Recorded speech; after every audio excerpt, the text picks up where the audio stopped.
What's going on, y'all? Nick here, coming to you with another video. So I titled this video Will Smith and Jada responds to allegations made by a man named Brother Bilal on the Tasha K show. Alright, now before I dive in, just know that I'm not covering this to add to the gossip or the drama, because that's not what this channel is about.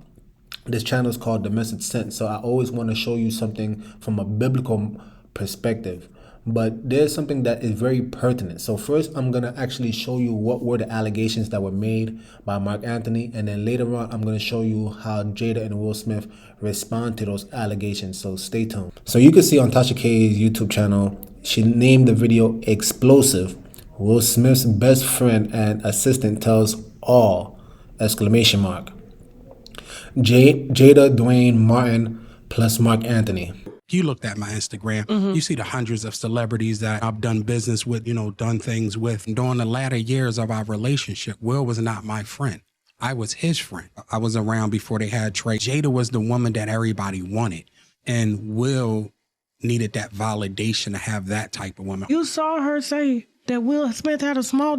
I am saying to you, if a woman is used to something the size of a baby leg and you come in with a pinky toe, there's nothing you can do to please her. You can buy her 80 cars. You can get her 80 private jets. If she's itching for that baby leg, she want that baby leg. You can beat a person so much that they fall into submission. Who needs enemies when they got friends like you? Tell you what goes on the inside. Everybody else is just speculation. Somebody told me I made my pictures in the book. Your picture's in the book and your name is in the book. So you're doing some real elegant pep. I'm blowing you up. I love that. I'm I love blowing that. you up. This is what Jada makes the new people do. And I ain't gonna say new, they probably been there after myself, right? They will make you check into a rehab. And they'll pay for the rehab. Even though you're not on drugs, they're going to pay for the rehab. And you have to go if you want to work with them. And then I've saw acts that I walked in them. Who'd you walk in on? Him and Dwayne Martin. Okay. Hollywood is the hurry up and wait game. So 3 minutes later, after them telling me, hey, you got eyes on Will, we need him to come watch this. So I'm running all over the studio. He's not in his dressing room. I go to the cafeteria. I'm like, what? But I see his car there. I'm like, where's this guy at? So now I'm holding Dwayne down too. So I had the keys to his dressing room. So I'm like, yo, and they're calling I'm on walkie-talkie and they're calling my cell phone. Yo, we need to get Will here. I'm like, yo, kind of now, like I'm trying to find is like, this is unlike him, right? So, all right, I open the door to Dwayne's dressing room, and that's when I see Dwayne and having with Will. Let me process that for a second. There was a couch, and Will was on the couch. Dwayne was standing up. Like, it was in there.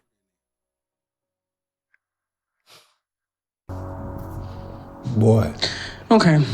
What did you do? Even when I was with the deer in the headlights, and I finally said, oh, shit. All right. So you heard it for yourselves. Now, this is utterly remarkable to me. And I'm not saying that in a positive way whatsoever. It's remarkable because notice this man, he seems very bitter. If anybody doesn't know, Bilal is currently trying to sell a book. And it seemed like he's literally taking the same, plays from Jada's playbook by, dogging Will Smith out in public just so that he could promote this book. But essentially what you got to understand is that this man is, tasteless, classless, and I highly doubt that this book is going to be successful. It's probably going to fail just the same way Jada's book failed. And I'm going to tell you why. You see, because notice he starts off by saying that during the latter years of our relationship, Will was not my friend. I was his friend. All right.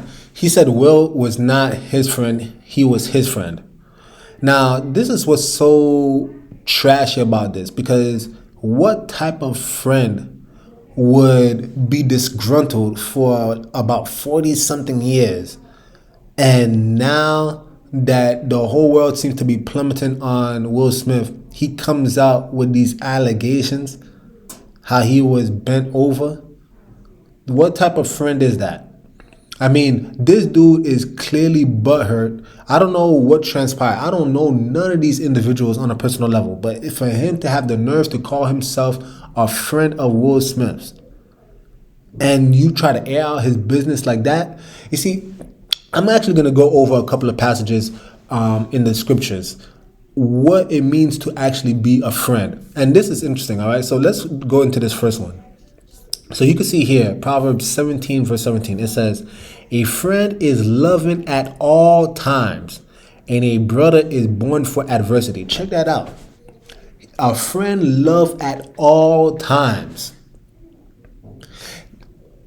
Would this be considered under the umbrella of all times? I mean, that doesn't seem like a friend to me, and that doesn't seem very loving for you to just air out this dude's business. But there's more. Check this out. This is Sirach, or Ecclesiasticus. Now, this was actually in the original King James Bible, 1611 King James Bible, but someone took that out. Who took that out? I do know, but maybe you should do your research and find out. But anyway, look what it actually says about friends. It says, Sirach 6 verse 7, it says, when you make friends, don't be too quick to trust them. Make sure that they have proved themselves. I want you guys to understand that. You see, this is what we need to understand, right? Because essentially this man has shown the world that he essentially was a Judas. He essentially was a Judas. And the moment that he could sell this book or make some type of money, he's willing to throw Will Smith under the bus. He's a straight up Judas, guys. And I feel very bad for Will Smith. Again, I don't know if these allegations are true. I don't even care. Because this is what you need to understand, right? If it was true, it still shows you that this man is a Judas. Because I mean, look at how he just throwing out all his business out there. But if it's not true, you telling me you're willing to slander? You willing to slander this man's name? I mean, even in Ten Commandments, it said that thou shalt not bear false witness. So you literally tearing down a man's name. And some people they take light of it, but people don't realize that when you tear down a man's name, you essentially have killed that individual. Who's going to want to do business with that individual? Who's going to look at that individual the same way? You are literally killing your friend when you choose to slander their name. Verse 8, notice what it says. Some people will be your friend only when it is convenient for them, but they won't stand by you in trouble. Others will fall out with you over some argument and then embarrass you by letting everyone know about it. Man, look at how dangerously accurate this is. Others will sit at your table as long as things are going well. They will stick to you like a shadow and give orders to your servants, but they will not stand by you in trouble. I mean, when Will Smith was on top of the world, we never heard about this clown. I never even knew he existed.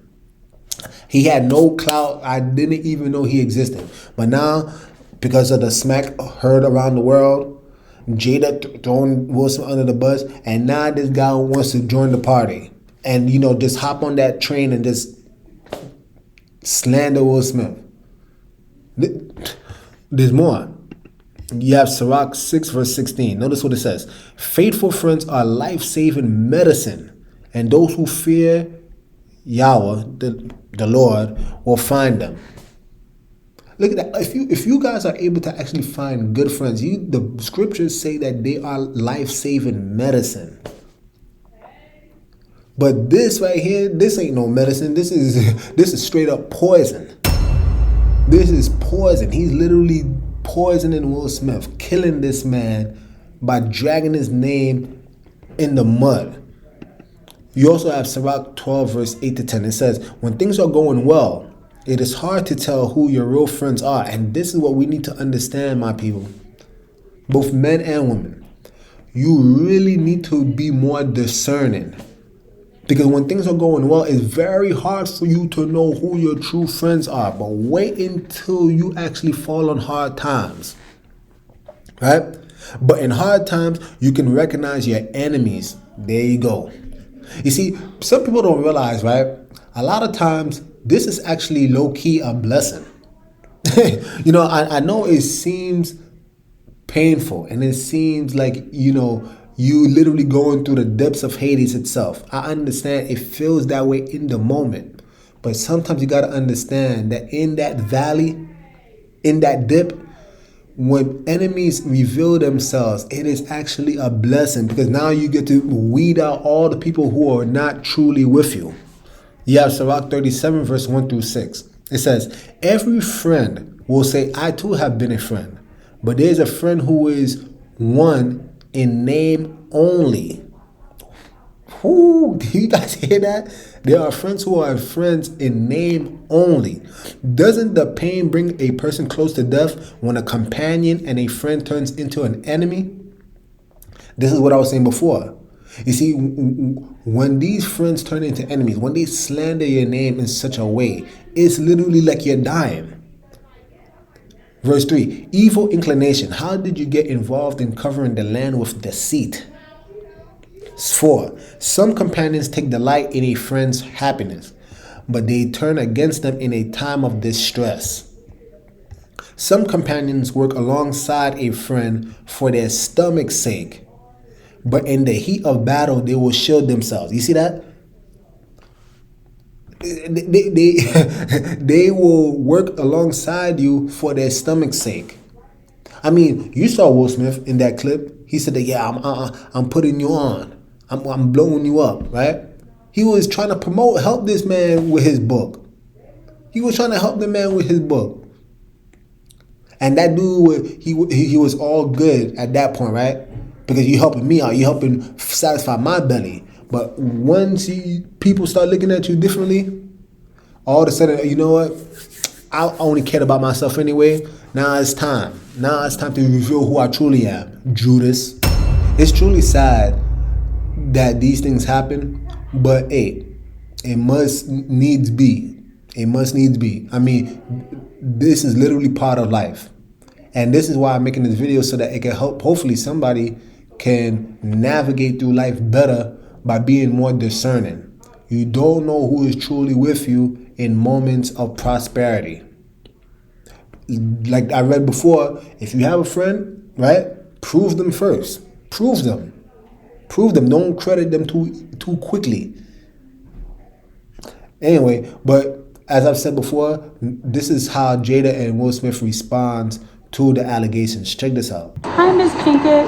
You look fantastic. How you guys doing? All right, good to see you. We gotta go. We're blocking traffic. Oh, we gotta. Oh, we're blocking traffic. I'm sorry. What do you say about the allegations? There's like, you know, like so many rumors. Anything you want to say? We suing. I know that's right. Thank you, Miss Pinkett. We suing. You know, Tasha K already had, I think, a lawsuit from Cardi B. You know, but I don't know why it seems like she hasn't learned her lesson. Maybe she's protected because she herself is not the one who said it, but Mark Anthony said it. So I don't know how, you know, the legalities of that. But I mean, if they suing, I think it's only right. Because, I mean, this man is literally slandering this man's name. I mean, to just even insinuate that Will Smith was bent over. And, oh man, there's some things that is really hard to even talk about. Anyway, guys, if you like this video, please like, subscribe, comment down below. I hope this video actually gave you some wisdom on how to actually navigate and how to be more discerning.